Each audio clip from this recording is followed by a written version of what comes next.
Chemistry के लिए 2025 का नोबेल प्राइज 3 लोगों को दिया गया है, जिसमें से कि एक जापान के हैं, एक ऑस्ट्रेलिया के हैं और एक अमेरिका के हैं।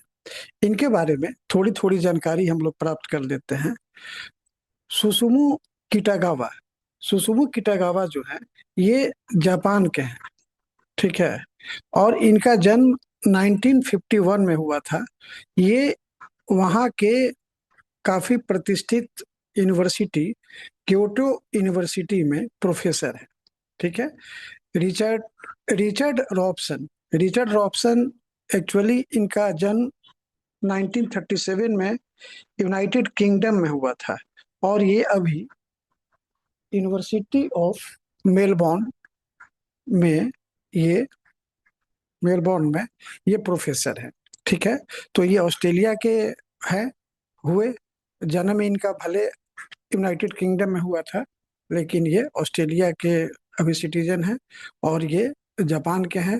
और तीसरे जो हैं, Omar M Yaghi Omar M Yaghi का जन्म 1965 में जॉर्डन में हुआ था।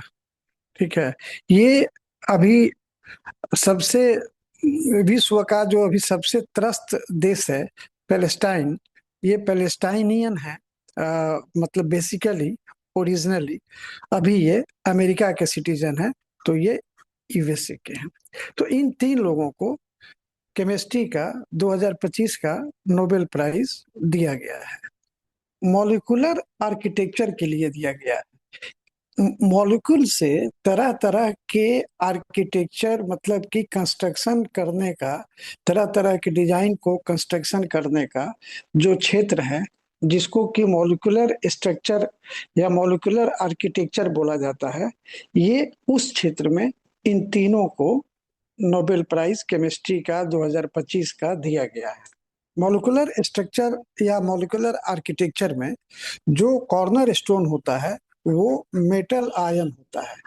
और ये मेटल आयन जो है, ये लॉन्ग लॉन्ग ऑर्गेनिक मॉलिक्यूल से ये जुड़े होते हैं। और इस तरह से ये एक पूरा स्ट्रक्चर बनाते हैं, आप ये देख सकते हैं। ठीक है। अब इसी केवल मेटल आयन और लॉन्ग ऑर्गेनिक मॉलिक्यूल से मिलाकर ये एक स्ट्रक्चर बनाते हैं, जिसकी खासियत ये है कि इसमें कैविटी होता है। ठीक है। आप देख रहे हैं, यहाँ पर ये शो किया गया है। ये जब भी बन जाता है, ये तो ये बनने के बाद में बीच में जो है, ये कैविटी रहता है। तो कैविटी जैसे कि आप देखे होंगे, कभी कभी डोरमेट कोई कोई रहता है कि ऐसे ऐसे रहता है और ये खाली रहता है। इसमें जो धूल कण जो मतलब जो झड़ कर उसमें जाने के लिए ये रहता है, उसी तरह से यहाँ पर ये खाली रहता है। और जब ये इस तरह से बहुत सारा जब बनता है, तो खाली खाली ये जो है, ये एक जाल की तरह हो जाता है। और उस जाल में इस तरह से इन मेटल आयंस को लॉन्ग ऑर्गेनिक मॉलिक्यूल से लिंक करके जो, और इससे जो है बहुत सारे जो पॉल्यूटेंट्स हैं इन्वायरमेंट के, जैसे कि कार्बन डाइऑक्साइड वगैरह है, या जो टॉक्सिक गैसेस हैं, इनको इसको ये एब्जॉर्ब कर सकता है अपने कैविटीज में। ये एक्चुअली हाइड्रोजन वगैरह को भी स्टोर कर सकता है।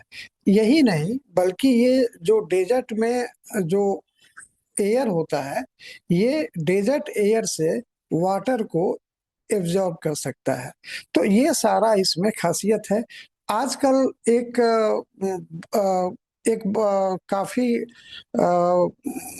चर्चा में एक एलिमेंट रहता है, PFAS।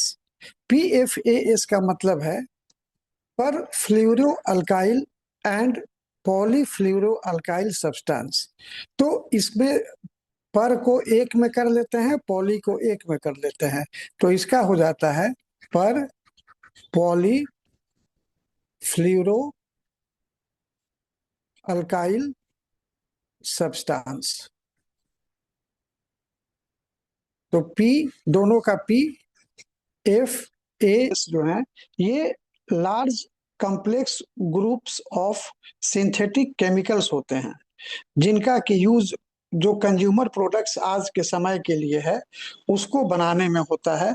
और ये करीब करीब 20th सेंचुरी के सेकेंड हाफ से ये काफी ये चलन में आया है।